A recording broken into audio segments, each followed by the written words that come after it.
네, 안녕하세요. 박지성 사무사입니다. 오늘부터 여러분들과 같이 FAT 1급 강의를 하고 여러분들과 같이 공부하게 되었는데요. 첫 시간이죠. 첫 시간이기 때문에 이제 본격적인 수업에 들어가기에 앞서서 FAT와 관련된 시험이 어떤 시험인지, 그리고 출제 경향이 어떻게 되는지, 그리고 어떻게 공부해야 되는지 이런 것에 대해서 여러분들과 같이 잠시 살펴보고 이제 본격적인 수업에 들어가도록 하겠습니다. 먼저 이제 AT 시험이 뭔지부터 먼저 알고 들어가죠. 우리 시험을 치는데 AT 시험이 뭔지는 알고 들어가겠습니다. AT 시험의 약자는 이제 어카운팅 테크니션이라고 해가지고 회계에 대한 어떤 기술자를 양성하는 시험입니다.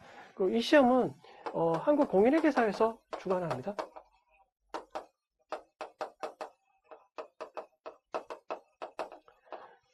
주관하는 국가공인시험이죠.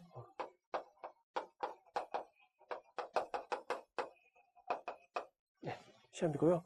시험 자체가 지금 한 78회 정도 이제 시험이 진행이 됐기 때문에 굉장히 많은 시험이 이제 진행이 됐습니다.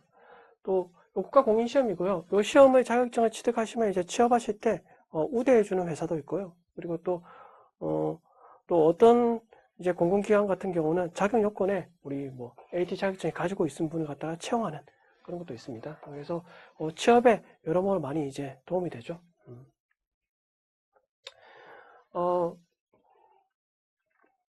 이게 또 실무 시험입니다. 이론과 실무를 갖다가 이제 같이 검증하는 시험인데, 실무 프로그램은 우리 회계 프로그램 중에서 가장 많이 사용하는 이제 도전 비존이라는 회사에서 만든 뭡니까? 스마트A이죠. 스마트A이라는 프로그램을 기반으로 하는 이제 경영 프로그램을 갖다가 사용해서 시험 문제를 이제 푸는 거죠. 같이 이제 공부를 하고. 요런 시험이고요. 이 시험은 일단 합격률이 FAT 시험 같은 경우는 50%를 상회합니다. 상회하기 때문에 합격률 자체가 굉장히 높습니다.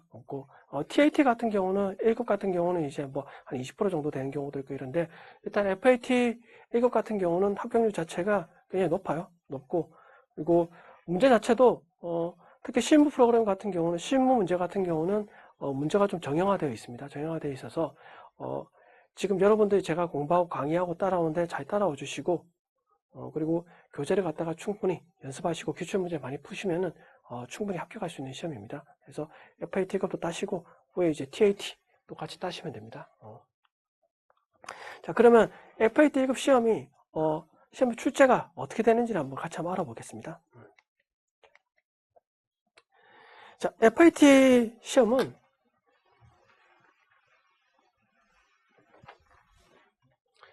FAT 시험은 이제 두 개가 되어 있습니다. FAT 시험은 이론 부분과 실무 부분으로 나눠져 있죠. 나눠져 있습니다. 나눠져 있고요. 이론이 30점입니다. 30점 총 3점이고요. 실무가 70점입니다. 70점. 네. 자, 우리 AT 자격 시험은 100점 만점에 70점을 이상이 되면은 합격하는 시험입니다. 합격. 70점 넘으면 합격하는 시험이죠. 합격하는데 이렇게 얘기를 해요. 자, 이론은 30점이고 실무가 70점이다. 그래서 이론 문제가 어차피 객관식이니까 나 이론 공부를 안 해. 이론 공부를 안 해. 그래서 실무만 공부해서 합격할 거야. 합격할 거야. 이렇게 하는데 이렇게 하시면 안 돼요. 일단 기본적으로 실무 문제 자체가 정형화되어 있긴 하지만 기본적으로는 뭐다? 자, 회계 처리를 하는 방법을 아셔야 됩니다. 회계 처리하는 걸 아셔야지 문제를 풀 수 있어요. 문제를 풀 수 있기 때문에 자, 회계 처리 방법을 알려고 하면 이론적인 게 선행이 돼야 돼요. 선행이 돼야 됩니다. 선행이 돼야 되기 때문에 여러분들 실무만 공부하시면 안 돼요. 일단 기본적으로 이론이 어느 정도의 어떤 기본이 되어 있어야지 이제 실무의 문제까지 풀 수 있어요. 자, 프로그램 사용 방법은 사실 잘 몰라도 괜찮습니다.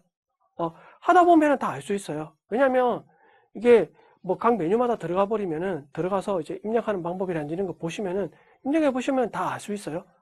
설사 내가 프로그램을 한 번도 사용하지 못했다. 안 해봤다 하더라도 일단 들어가서 사용해 보시면은, 시험 칠 때도 사용해 보시면은 뭐 기본적으로는 알 수 있는 사항도 있어요. 알 수 있는 사항이 있는데, 근데 이론적인 거는, 자, 여러분들 공부를 안 하시면 잘 몰라요.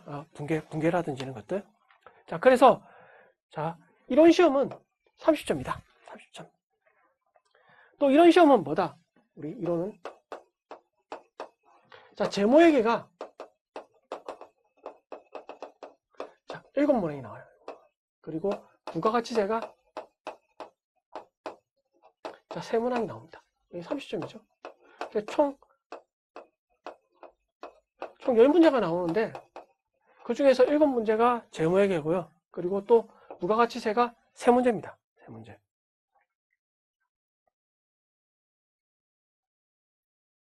그래서 총 10문제가 나오죠. 자, 과거에는 뭐 15문제가 나왔을 때도 초창기에 나왔었는데, 지금은 이제 10문제가 나와요. 10문제가 나오기 때문에, 그 중에서, 자, 제모회계가 7문제, 그리고 부가가치세가 3문제, 이렇게 나오는 거고요. 우리 FAT 1급 시험에서는 제모회계가 더 중요해요. 제모회계가 더 중요합니다, 이게 더 중요하고요. 자, 문항수도 7문제이기도 하지만, 실무에서도 우리 이제 분계를 하는 방식이라든지 이런 것들 다 보시면 이제 제모회계적인 내용을 아셔야지 이렇게 풀 수가 있어요. 자, 그러면 제모회계는 어떤 형태의 문제가 출제되냐? 뭐 이렇습니다. 해가지고. 자, 먼저 제모회계는 일반 기업회계 기준이 적용한 회계 기준이 적용합니다. 일반 기업회계 기준. 자, 그래서 IFRS가 아니죠. 국제회계 기준이 아닙니다. 일반 기업회계 기준이 적용하는 거고요.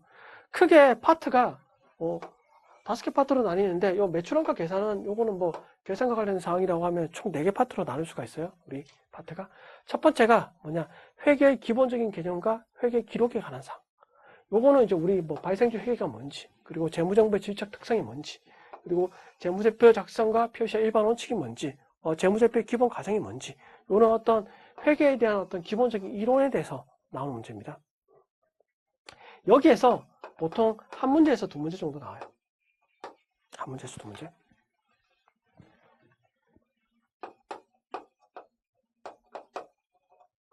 많이 나올 때는 2문제가 나오고요. 한 문제가 나오고요. 그래서 지금 여기에 표시된 사항들은 자주 나오는 항목들을 제가 표시한 거고. 그래서 여기서 한두 문제가 정도 나오고요. 또, 자, 재무상태표의 계정과목 회계 처리와 전반적인 내용입니다. 요거 뭐 우리 당사자산, 당사자산이라고 하면은 뭐가 있습니까? 특히 이제 현금 및 현금 등가물, 그리고 단기매매증권, 여기에 대한 이런 거에 대한 회계 처리 방법, 그리고 재고자산, 그리고 유형자산, 부채, 유동부채와 비유동부채, 자본과 관련된 전반적인 회계 처리 내용과 전반적인 내용에 대해서 문제가 출제가 되고요. 다음 손익계산서와 관련된 회계 처리한 내용들, 매출액이라든지 매출원가, 판매비와 관리비, 영업의 비용, 또 영업의 수익도 있겠죠. 이런 항목들이 뭔지 그래서 나옵니다. 특히 이제 판매비와 관리비에 해당되는 계정 과목이 뭔지, 그리고 영업의 비용에 해당되는 계정 과목이 뭔지. 그래서 매출액에서 매출원가를 빼고 판관비를 빼고 나면은 뭐가 나옵니까? 우리 영업이익이라는 게 나오죠. 그래서 매출액에서 자, 매출원가를 빼고 차감하고 그다음에 이제 매출 총이익이 나와요. 여기에서 이제 우리 흔히 말하는 판관비를 빼고 나면은 이제 영업이익이 나오죠. 영업이익. 자, 그래서 이제 이 문제들을 보시면 이런 문제들이 나와요. 자, 영업이익에 미치는 계정 과목이 아닌 것은 하면은 뭡니까? 영업이익은 뭡니까? 매출액, 매출원가, 판관비가 포함되는 거죠. 그리고 나머지 뭐 영업의 수익이나 영업의 비용은 영업이익을 산정하는 데는 관련이 없습니다. 뒤에 나와 있는 거. 그래서 뭐 근원적인 문제라든지 또는 뭐 구분하는 문제. 자, 판관비하고 그리고 영업의 비용을 구분하는 문제들. 특히 이제 뭐 영업의 비용의 가장 대표적인 건 뭐가 있습니까? 우리 뭐 이자 비용이나 이런 거 있죠. 또는 뭐 우리 기타의 대손상각비. 대손상각비는 이제 판관비인데 기타의 대손상각비라고 해서 매출 채권을 제외한 나머지 대손상각비 같은 경우는 이제 기타의 대손상각비라서 영업의 비용으로 들어갑니다. 그래서 이런 걸 구분하는 문제라든지 이런 문제들이 출제가 돼요. 그래서 요거 이제 합하면은 보통 한 여기서 뭐 한 한 4문제 정도 출제되죠. 4문제 정도. 4에서 뭐 5문제 정도 이렇게 출제가 됩니다. 다음 결산과 관련된 사항들. 이것도 중요하죠. 결산과 관련된 상품 매출원가 구하는 문제, 그리고 감가상각비 구하는 문제, 대손상각비 구하는 문제, 그리고 발생과 이연에 관한, 발생이라고 하면은 이제 우리가 이제 회계는 발생주의 회계를 채택하고 있기 때문에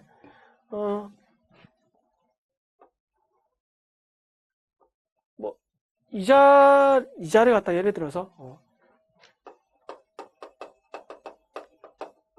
이자 수익 같은 경우 아직 돈을 못 받았어요. 돈을 못 받았는데 기말에 12월 31일 현재 이제 아직 받지는 못했지만 수익이 발생하는 거, 요걸 때 미수이자라고 해서 발생된 사항들을 갖다가 하는 내용이라든지, 또는 이연이라는 말은 이겁니다.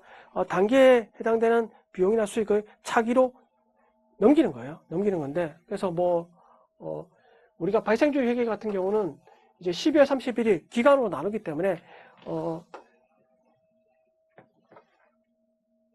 단기에 지출한 비용 중에서 차기 이후에 해당되는 비용 같은 경우, 뭐 보험료 같은 경우는 해당되겠죠. 우리 자동차 보험료 같은 경우는 뭡니까? 1년치를 한꺼번에 내죠. 한꺼번에 내기 때문에, 그래서 내가 만약에 뭐 예를 들어서 7월 1일 날 100만 원을 자동차 보험료를 결제했다. 그럼 1년치니까 그 다음 연도 6월 30일까지예요. 그래서 7월부터 12월까지는 당해 연도 비용이고요. 그 다음에 그 다음 년 1월부터 6월까지는 뭡니까? 그 다음 연도 비용인 거죠. 그래서 내가 만약에 이때 7월 1일 날 전체를 다 비용으로 처리를 했다고 치면은 10월 31일 날 결산 분기를 해줘야 되는 거죠. 그때 뭐 해줍니까? 차기에 해당되는 비용을 갖다가 넘겨주는 거죠. 그래서 선급비용이라는 계정 과목으로 갖다가 먼저 발생한 비용이라 해서 선급비용이라는 계정 과목으로 자산을 처리하고, 요런 이제 계정 과목으로 처리해서 이제 계산을 하는 사항들이죠. 요런 사항들은 뭡니까? 지금 모르셔도 돼요. 오리엔테이션 하는 거기 때문에 요거 여러 번 이제 할 겁니다. 여러 번 할 거기 때문에 요런 거에 대해서 이제 문제가 나오죠. 그러니까 요런 문제들이 뭐 보통 한 문제 이상은 무조건 나오는 거고요. 그래서 재무제표는 재무회계는 요런 이제 문제들이 출제가 되고 있습니다. 이론에서.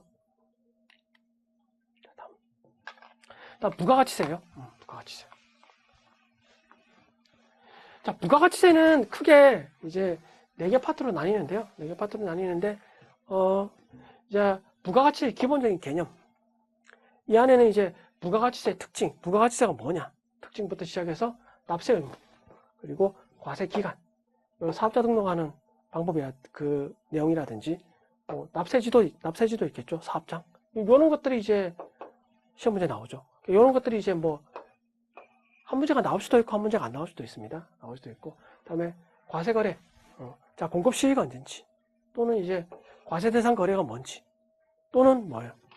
과세 대상 거래가 아닌 경우, 뭐 예를 들어서 조세를 물납하는 경우라든지 담보를 제공했다든지, 이런 것들은 뭐다? 부가가치세법상 과세 거래가 아니거든요. 그래서 이런 것들이 이제 문제가 나오죠. 이런 것들은 다 뭐다? 이론적인 문제예요. 이론적인 문제.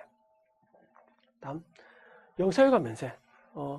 영세율과 면세 대상이 되는 항목이 뭔지, 이런 것도 문제가 나와요. 그리고 또 영세율과 면세를 비교하는 문제들이 나옵니다. 비교하는 문제. 그래서 요 세 개는 뭐다? 우리가 이론적인 거예요. 이론적인 거. 이런 문제들이 출제가 됩니다. 이론적인 문제가 출제가 되고요. 그래서 여기서 이제 보통 뭐 2문제 또는 3문제 요 정도 나와요. 이 파트에서. 하나, 둘, 셋, 이 파트에서. 이렇게 나옵니다. 2문제가 아니네. 자, 잠깐만. 한 문제에서 2문제 정도가 나오죠. 한 문제에서 2문제 정도가 나오죠.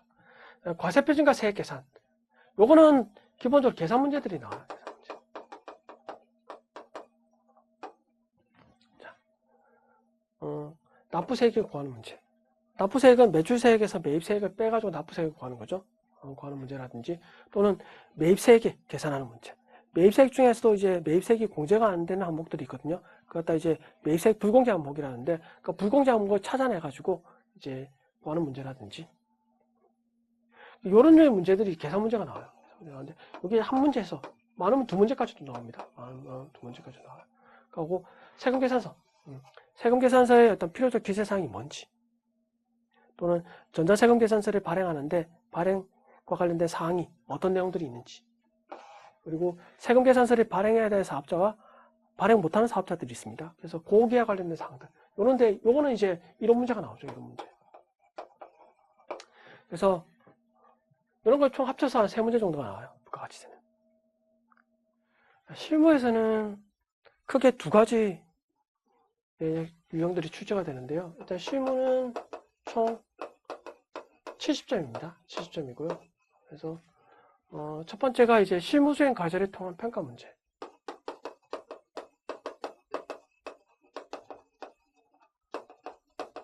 자, 평가 문제의 답안을 작성하는 거예요. 자, 해당 자료를 보고 우리 회계 전표라든지 해당 메뉴에서 입력을 합니다. 입력을 하고 해당 그 입력을 하고 나면은 이제 하고 난 이후에 이제 각종 조회 메뉴를 통해 가지고 조회를 하고 그 조회한 상황에 대해서 평가 문제가 나와요. 문제가 나오면은 그 평가 문제에 대한 답안을 작성한 겁니다. 이 답안은 객관식도 있고요. 그리고 또 이제 주관식도 있습니다. 가령 예를 들어 가지고 뭐 이런 류의 문제가 나와요. 상급군과 관련된 우리 실무수행 과제가 자료가 나옵니다. 그러면 그 상급군과 관련된 자료를 갖다가 회계전표 입력을 해요. 입력을 하고 나면 이제 선급금에 대한 금액이 바뀔 거 아닙니까? 바뀌면은 그때 이제 뭐 12월 31일 현재 재무상태표를 보고 선급금 잔액은 얼마인가 하는 류의 문제라든지 이런 류의 평가 문제들이 출제가 돼요. 출제가 되면은 거기에 대한 답안을 입력하는 겁니다. 답안을. 이런 류의 문제들이 총 62점이에요. 62점. 다음 회계정보 분석이라고 해가지고 자, 요게 8점입니다. 두 문제가 나와요. 두 문항이. 자, 두 문항이 나오는데 얘는 뭐다? 얘는 정기본 재무제표를 보고 각종 우리 경영정보에 대한 비율을 갖다 계산하는 겁니다. 뭐 유동 비율이 뭔지, 영업이익률이 뭔지를 구하는 거죠. 근데 영업이익률을 구하는 공식이라든지, 뭐 유동 비율을 구하는 공식이라든지, 부채 비율을 구하는 공식이라든지 이런 것들은 여러분들 외우실 필요는 없어요. 문제 지문에 해당 공식이 나와 있습니다. 나와 있고요. 그러면 그 해당되는 메뉴를 찾아가서 그 금액을 갖다가 본인이 가지고 와서 이제 계산을 해서 답안에 입력하는 문제예요. 이게 두 문제가 나와요. 요것들은 문제가 쉽죠. 왜냐하면 공식이 다 나와 있으니까. 실무수행 과제를 통한 답안을 작성하는 게 62점이라고 했죠. 이 유형들은 이제 한번 같이 살펴보겠습니다. 어떤 유형들이 있냐. 자, 첫 번째가 뭐냐. 기초정보 등록입니다. 이게 두 문항 정도가 출제가 돼요. 유형은 이렇습니다. 이렇는데, 첫 번째가 뭐다.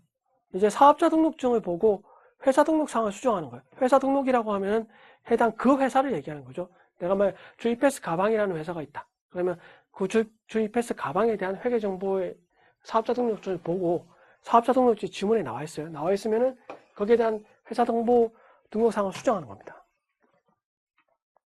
또 정기 재무제표를 수정하는 거예요. 정기분 재무제표가 이렇게 자료가 나와 있어요. 그러면 이제 해당 메뉴에 들어가서 차이가 나는 항목들이 있습니다. 그 해당 지문과 그리고 우리 프로그램 입력된 내용들과 그 차이가 나는 부분을 수정하는 문제가 나와요. 그리고 사업자 등록증에 의한 거래처 등록 또 수정하는 거. 자, 거래처 사업자 등록증을 보고 해당 거래처 등록 메뉴에 가셔서 수정하는 거예요. 계정 과목을 갖다 추가하거나 또는 수정하거나 저기를 수정하거나 이런 류의 문제도 출제됩니다. 그래서 이러한 4가지 유형에 의해 가지고 문제가 출제되는데 여기에 두 문항 정도가 출제가 됩니다.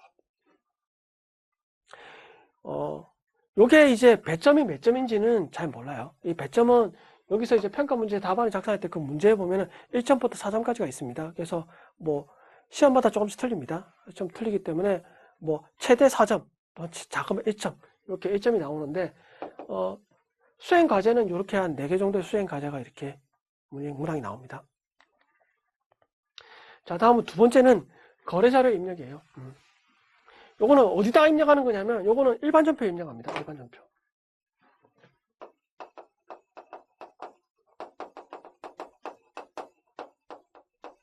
자, 우리 회계 프로그램에서 일반 전표 입력의 메뉴 수정하는 것은 부가가치세와 관련이 없는 사항들은 일반 전표 메뉴에다가 입력을 해요.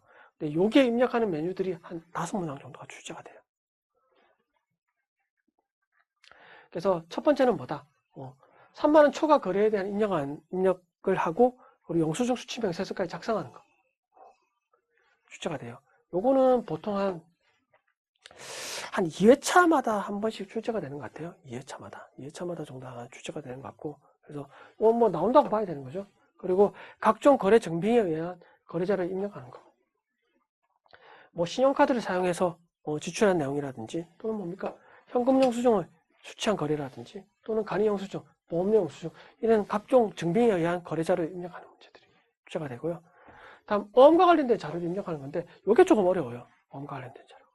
나머지 것들은 이제 일반 전표 메뉴에 입력을 하면 되는데 어음과 관련된 자료 입력할 때는 자금관리 등록, 어음과 관련된 자료까지 입력해 줘야 돼요. 우리 자금관리 메뉴에서.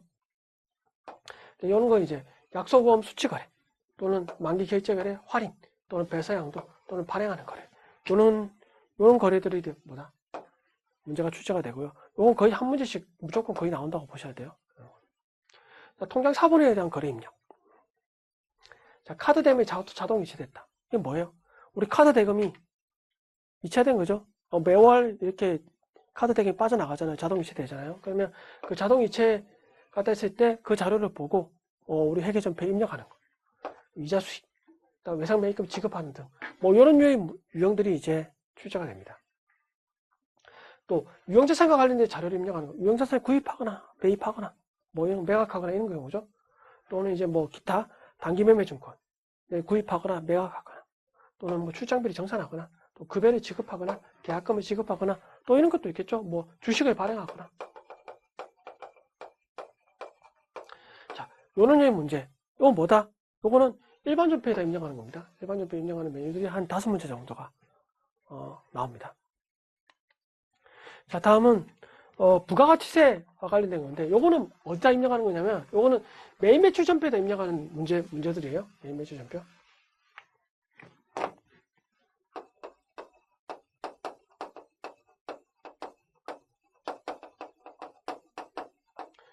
부가세와 관련된 거. 전자세금 계산서의 발행하는 문제. 요거는 무조건 한 문제 출제됩니다. 그래서 과세 자료를 갖다가 우리 매입 매출 전표 입력을 하고 신용카드 발행 및 관리 메뉴에 들어가 가지고 전자세금 계산서를 발행하는 문제들이 출제가 되고요. 또 매입거래. 자, 과세 매입이라든지 아니면 면세 매입이라든지 또는 뭐 카드 매입 또는 이제 매입세액이 공제되지 않는 매입 같은 경우 우리가 흔히 얘기하는 불공이라고 하는 거죠. 그래서 이런 매입 거래들이 출제가 돼요. 자, 매출도 마찬가지입니다. 과세 매출이라든지 면세 매출이라든지 카드 매출 이런 것도 출제가 됩니다. 그다음에 부가가세 신고서에 의한 회계 처리 뭐예요? 자, 우리가 부가가치세 과세기간 종료일에 부가세 예수금과 부가세 대여금을 갖다 상계 처리를 해주는 그런 분계를 하는데 요 분계하는 거 회계 처리 요 한 문제 무조건 나와요. 한 문제 나와. 여기는 이제 상황에 따라서 한 4문제가 나오는데 요게 문제가 더 많이 나올 수도 있고 요게 문제가 더 많이 나올 수도 있어요. 많이 나올 수 있기 때문에 요거는 이제 요거랑 요거는 무조건 한 문제 나온다 생각하시면 됩니다. 그럼 결산 요거 세문항이 나와요. 계산은 무조건 세문항이 나옵니다. 무조건 세문항이 나오는데 수동 계산하는 문제가 한 문제가 나요. 수동 계산하는 문제가 한 문제가 나오는데 이게 이제 그 손해가 발생과 이연 뭐 선급 비용이라든지 뭐 선수 수익이라든지 또는 미지급 비용이라든지 오는 거 관련된 거. 다음 소모품을 대체하는 거 하고요.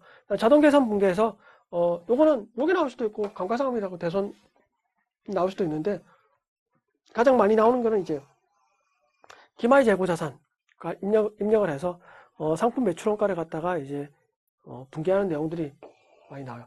뭐 자동 계산 분계는 쉽죠. 요거는 우리 계산자료 입력 메뉴 들어가셔가지고 금액을 입력시키면 됩니다. 그리고 상단에 나와 있는 전표 추가를 누르시면은 요거는 이렇게 하시면은 여기에 다 추가 전표가 생성되죠. 생성되기 때문에 쉬워요. 아주 쉬운데 가장 많이 나오는 유형은 우리 기말재고자산에 입력하는 거. 가장 많이 나오고. 그리고 손익대체 분계라는 거. 이거는 이제 이익잉여 처분 계산서 들어가셔가지고 전표 추가 누르면은 이제 손익이 대체 분계되는 거예요. 대체되는데 수익과 비용이 이제 집합손익 계정을 통해 가지고 영어로 만들어주는 거죠. 영어로 만들어주는 거. 요 관련된 내용들은 뭐다? 우리 수업할 때 자세히 할 겁니다. 오늘은 그냥 이런 류의 문제가 출제된다. 그것만 알고 넘어가시면 됩니다. 자, 그리고 실무. 또 회계정보 분석에 8점이 나온다고 했죠. 8점, 8점짜리. 이 두 문제 나와요. 두 문제. 이거는 정기분 재무제표를 갖다가 조회해서 유동비율, 유동부채, 영업이익률, 이런 거 이제 구하는 문제예요. 출제가 되는데, 요거는 유동비율을 구하는 공식이라든지, 부채 비율을 구하는 공식이라든지, 요거를 갖다가 까지는 아실 필요는 없어요. 문제에서, 지문에서 주어집니다. 주어져요. 그래서 유동비율은 계산된다는 거 주어집니다. 그래서 부채 비율도 마찬가지예요. 다 주어집니다. 우리 자본 총계분의 부채 총계. 계산하는 방식이 다 주어지기 때문에 여러분들 그까지는 아실 필요 없어요. 이제 계산하는 거. 자, 정기분 재무제표 들어가가지고 조회해서 이제 답안을 갖다 찾으시면 됩니다. 이런 류의 문제들이 이제 출제가 되는 거죠. 출제가 되는데, 자, 실무는 이제 뭐다? 실무는 유형이 정형화되어 있습니다. 그래서 여러분들 유형들은 정형화되어 있죠. 정형화되어 있는데, 근데 실무를 알려고 하면은 이게 다 보면은 회계 처리를 해야 되는 사항들이거든요. 회계 처리. 자, 분계를 할 수 있어야 됩니다. 분계를 할 수 있으려면 뭐가 돼야 됩니까? 이론적인 게 베이스가 깔려 있어야 되는 거예요. 그래서 이론이 중요하다고 합니다. 중요하다고요. 그래서 실무를 하려고 하면은 이론이 베이스가 되어 있어야 된다. 자, 전표에 입력하는 거는 여러분들 가셔서 입력하시면 돼요. 그건 그렇게 어려운 상황은 아닙니다. 물론 이제 여기에서 우리 아까 얘기한 이제 어음을 등록하는 메뉴나 이런 것들은 좀 아셔야 되는 거죠. 근데 이제 하는 방법을 좀 아셔야 되는데, 그거 외에 나머지 것들은 그냥 들어가셔서 입력하시면 됩니다. 입력하시면 되기 때문에 그렇게 어렵진 않아요. 어렵지는 않습니다. 근데 이제 중요한 거는 뭐다? 회계 처리하는 방법을 아셔야 되는 거예요. 자, 시험의 출제 경향을 이렇게 알아봤습니다. 자, 우리 그럼 공부는 어떻게 해야 됩니까? 자, 학습 전략에 대해서 한번 살펴보겠습니다. 자, 먼저 1호.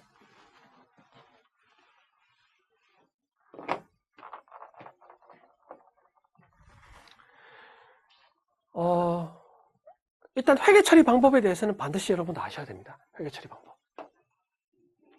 자, 요거는 이론적인 것뿐만 아니라 실무에서도 회계 처리 방법 아셔야지 일반 전표에 입력을 할 수 있고 매일 매출 전표에 입력을 할 수 있습니다. 그리고 결산 자료도 입력할 수 있고요. 그래서 요거 회계 처리 방법에 대해서는 이제 반드시 숙지하셔야 됩니다. 우리 책에서 교재에서 회계 처리 방법에 대해서 자세히 설명되어 있습니다. 그래서 그 내용들을 보시고 회계 처리 방법에 대해서는 반드시 숙지하셔야 됩니다. 그래서 자, 실무시험에서도 반드시 선행되어야 되기 때문에 이건 반드시 숙지하셔야 되고요. 자, 부가가치세 같은 경우는 자, 부가가치 기본 개념과 과세거래, 영세효과 면세는 각 챕터에 이런 문제가 출제돼요. 그러니까 이거는 이런 내용 위주로 공부를 하셔야 됩니다. 근데 과세표준과 세액계산은 자, 계산 문제도 출제되기 때문에 계산 문제도 같이 위주로 공부하시고요. 이론적인 내용도 나옵니다. 계산 문제가 더 자주 나온다는 거죠. 그래서 요 위주로 공부를 하시면 됩니다.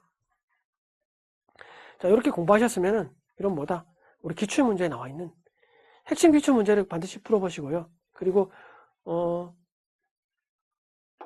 이제 70회 이상이 이렇게 문제가 다 나왔기 때문에 문제 유형들은 거의 비슷비슷합니다. 우리 문제은행 같이 똑같은 문제가 숫자만 바꿔서 나오는 경우가 대부분이에요. 그래서 또 우리 이런 문제 같은 경우는 같은 문제가 또 똑같은 문제가 또 나오기도 하고요. 나오기도 하기 때문에 그래서 큰 틀에서는 벗어나지는 않습니다. 그래서 문제를 많이 풀어보시면 됩니다. 해가지고 기존 문제 틀에서 크게 벗어나지 않습니다. 그래서 제 교재에 나와 있는 그 내용들만 충분히 푸시면 돼요. 다음 실무. 자, 실무는 일단 뭐다? 이론적인 내용을 아셔야 됩니다. 회계 처리 방법을 아셔야지 풀 수 있어요. 풀 수 있습니다. 그 프로그램 사용 방법은 제 교재에 보시면 프로그램 사용 방법이 자세히 나와 있어요. 정말. 네. 제가 이 책을 쓰면서 이거는 여러분들이 나중에 실무 가셔서도 이 프로그램을 갖다가 숙지하는 방법을 갖다가 알 수 있게 굉장히 자세하게 제가 사용하는 방법에 대해서 나와 있습니다. 그래서 그 내용을 숙지하시고 각 유형별로 수행 과제를 풀어보시면은 여러분도 완벽하게 대비할 수 있어요. 그리고 시험을 1, 2주 남겼을 때는 뭐다? 기출문제 풀어보셔야 돼요. 기출문제. 자, 우리 제 교재 기출문제가 70회에서 78회까지 총 9회 분이 이제 반영되어 있습니다. 반영되어 있기 때문에 요거 기출문제를 풀어보시면은 여러분들 고득점으로 합격할 수 있어요. 이기 때문에 시험 1, 2주 남았을 때는 이제 기출문제 위주로 풀어보시면 됩니다. 제 강의 들으시고